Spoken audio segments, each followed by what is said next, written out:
A $1 million lottery win is not a wealth event until it survives taxes, bad advice, poor timing, and your own behavior. The first financial reality is simple. Sudden money creates a liquidity problem before it creates an investment opportunity, because capital that arrives too fast usually gets allocated too badly. So if you win a $1 million prize, your job is not to feel rich. Your job is to prevent a temporary windfall from turning into a long-term liability. You need to think like a risk manager first, not like a consumer, not like a dreamer, and not like a hero in your own story. Markets punish speed without process. Personal finance does the same thing. When capital arrives unexpectedly, momentum takes over. People around you react. Your internal positioning changes. Your tolerance for risk becomes distorted. Your spending baseline starts drifting upward before your judgment has had time to catch up. That is why the first 5 moves matter so much. They are not exciting, but neither is surviving a market crash. The boring decisions are the ones that preserve capital. The first thing you do immediately is slow the entire situation down and isolate the money. That means you claim the prize properly, you understand the payout structure, and once the funds are accessible, you place them in secure, liquid, low-complexity accounts where principal protection matters more than return. You are not trying to be clever in the first stage. You are trying to stop the environment from controlling you. In market terms, this is your defensive positioning phase. Liquidity is the mechanism. Liquidity buys time, and time restores judgment. If you leave the money sitting in one visible account and start moving it impulsively, you create noise, pressure, and unnecessary exposure. If you split funds across appropriate insured banking channels, treasury instruments, or equivalent cash management structures, you keep optionality intact. Most people misunderstand this because they think cash is passive. It is not passive when the real risk is behavioral. It is strategic. If rates move higher, your cash earns more while you wait. If markets fall, you still have dry powder. If friends and relatives begin circling with opportunities, you can honestly say the money has not been allocated yet. That statement alone can save you 6 figures. The second thing you do is calculate your real net worth from the prize, not the fantasy version of it. A headline number is not an investable number. Taxes matter. Jurisdiction matters. Whether the prize is lump sum or annuity matters. Legal structure matters. Privacy matters. This is where you stop thinking like a winner and start thinking like a balance sheet. If the gross number is 7 figures, but the usable capital is materially lower after taxes, fees, and planning costs, every decision based on the gross number is already wrong. The market does not care what you hoped your cash flow would be. It cares what it actually is. Your household works exactly the same way. You sit down with a qualified tax professional and a qualified attorney before you commit to a new home, a new car, gifts, business investments, or debt payoffs beyond the obvious toxic items. That sequence matters. If you move first and calculate later, you are effectively borrowing from a future you have not measured. That is how winners become distressed sellers of assets they never should have bought. The third thing you do is build a protection layer before you build a growth layer. You eliminate fragility first.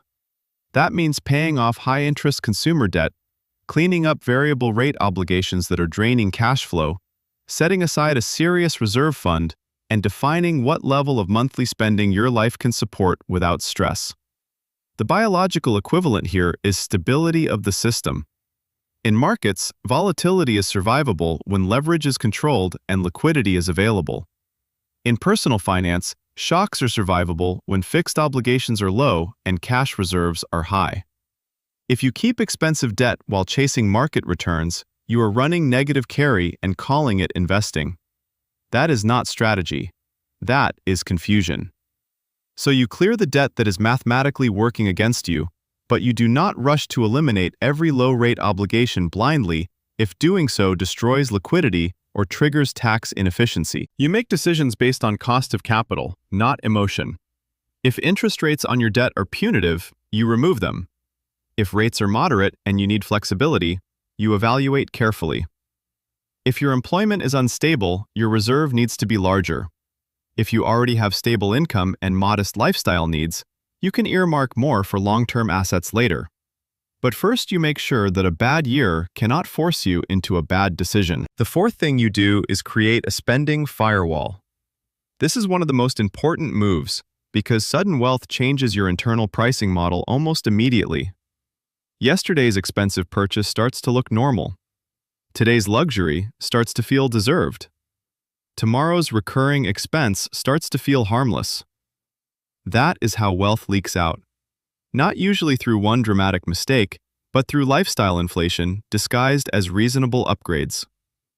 So you create rules while your emotions are still hot, because rules are strongest when made before temptation arrives. You impose a waiting period on major purchases. 90 days is a strong minimum. 6 months is even better for life-changing purchases like property, vehicles, private investments, or gifts large enough to alter relationships. You do not lend money casually. You do not become the emergency bank for extended family. You do not finance a friend's business because the pitch feels convincing over dinner. If someone asks, the answer is procedural, not emotional. You are still in planning mode and no discretionary capital is being released. That response protects both your money and your relationships. Most people fail here because they believe generosity and urgency should come before structure. In reality, structure is what allows generosity to survive. The fifth thing you do is write an investment policy before you buy a single long-term asset. Not a vague intention, a real policy. You define how much remains in cash and short-duration reserves, how much goes into safety assets, how much into equities, what your maximum drawdown tolerance is, what your rebalancing rules are, what your tax assumptions are, what percentage can ever go into speculative ideas, and what types of investments are prohibited entirely. This is where your capital stops being lottery money and starts becoming managed capital. Markets operate through cycles of liquidity, sentiment, rates, valuation, and positioning. If you enter those cycles without a plan, you will follow momentum at the wrong times and freeze at the wrong times. If markets rip higher right after you win, you do not chase because your allocation rules already exist. If markets drop sharply, you do not panic because your reserve bucket already exists. If bond yields become attractive relative to equity risk, you can adjust at the margin within your policy instead of reacting emotionally to headlines. Most investors misunderstand this because they think investing starts with picking assets. It does not. It starts with defining behavior. Now let's make that practical and tactical, because the value here is not in the theory alone. The day the money becomes real, you move into containment mode. You keep disclosure limited. You document every interaction related to the claim. You do not let multiple banks, salespeople, brokers, distant relatives, and casual acquaintances enter the decision stream at once. Too many voices create synthetic urgency. Your first month is for verification, accounting, legal structure, tax projections, and liquidity placement. Nothing else needs to happen. If someone says you are wasting time by leaving cash in safe instruments, ignore them. In the first 30 to 90 days, your return on patience is higher than your probable return on complexity. Then you build your capital map. Start with the net amount after taxes and mandatory costs. From there, determine what portion is untouchable reserve capital. Then, identify what portion is balance sheet repair capital. Then, what portion is long-term compounding capital. Then, only after those are defined, if any amount remains, you may create a tightly controlled discretionary bucket. Timing matters here. Entry logic matters here. If equity valuations are stretched and your emotions are elevated, you phase in gradually instead of forcing a large lump sum commitment because you are afraid of missing out. If the market sells off, but your long-term plan supports higher equity exposure, you add according to a schedule or valuation framework, not because red screens made you feel brave for one afternoon. If interest rates are high and safe yields are compelling, you respect that. You do not treat cash-like instruments as dead money when they are providing both yield and strategic flexibility. You also need to understand position size in a personal portfolio after a windfall. If you put too much into one asset class too early, your emotional tolerance becomes the limiting factor, not your financial capacity. That matters because a lottery winner is often a first-time manager of large capital. Inexperienced capital usually overestimates its tolerance for drawdowns. It sounds rational at the top and becomes terrified at -20%. So you size positions according to your ability to remain disciplined, not according to what sounds aggressive in theory. If a diversified equity allocation drops sharply and you know you will lose sleep, reduce the initial size and phase in over time.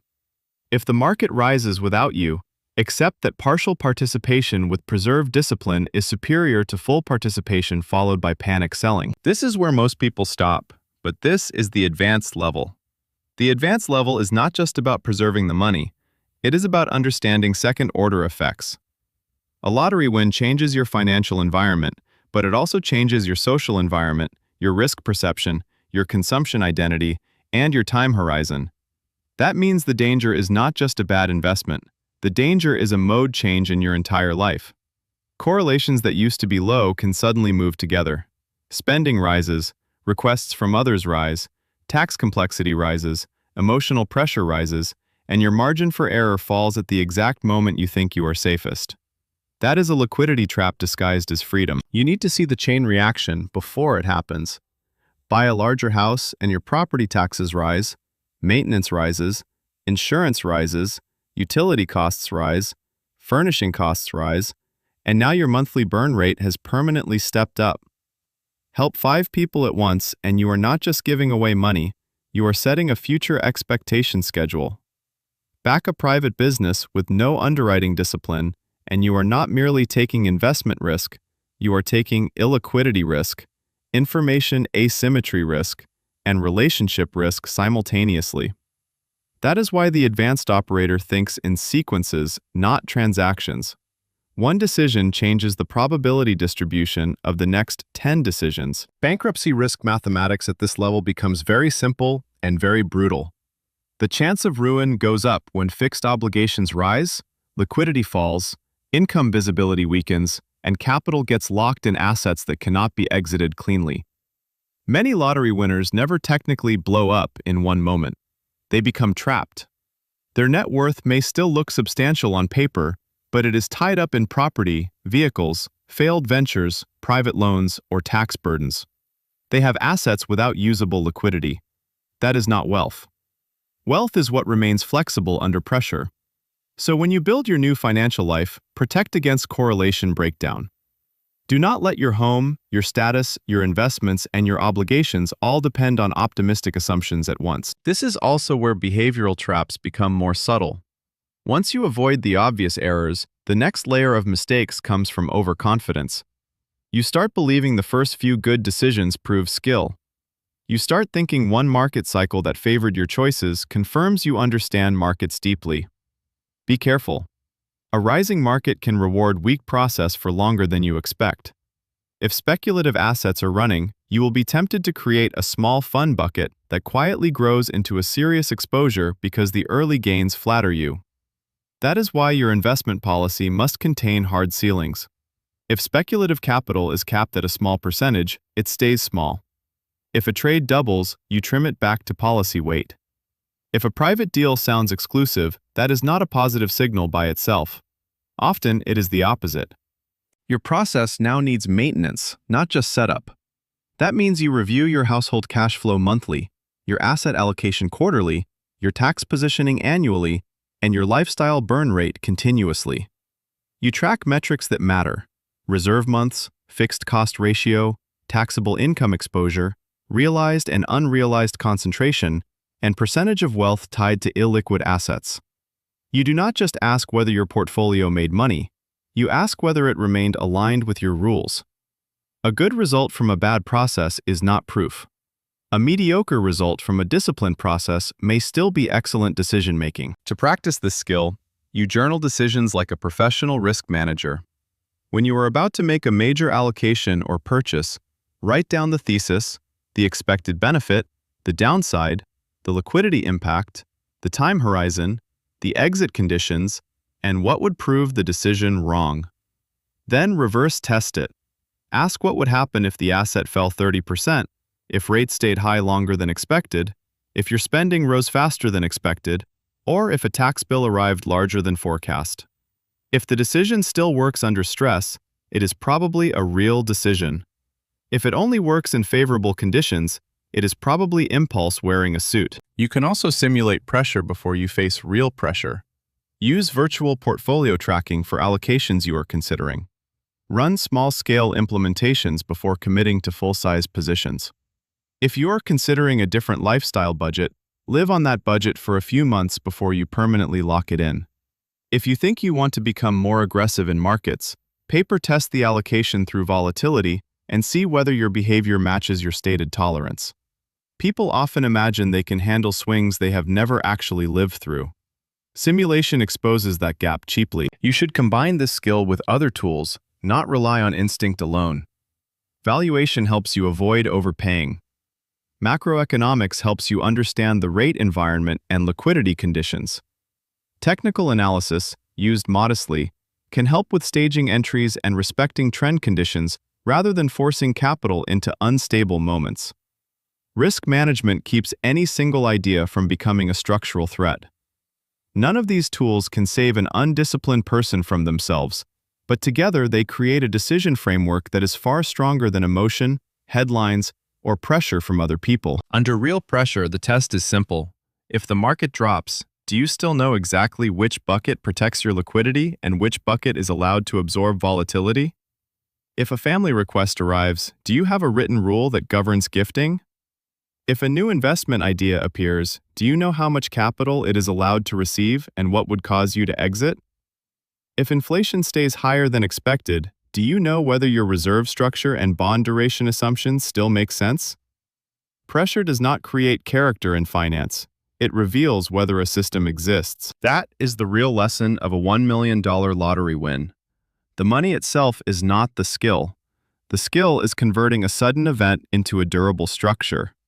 You do that by controlling speed, defining the real net capital, eliminating fragility, building a spending firewall, and investing only through written policy. Once that structure is in place, your capital can compound quietly, your decisions can improve, and your life can remain stable even when markets and people around you become unstable. And there is one detail worth revisiting, because it controls more of this framework than it first appears to. It is not return. It is not even taxes. It is the relationship between liquidity and identity. The moment the money starts telling you who you are, you become vulnerable. The moment liquidity starts serving your process instead of your ego, you start acting like an actual steward of capital. That is the difference between receiving a fortune and keeping one.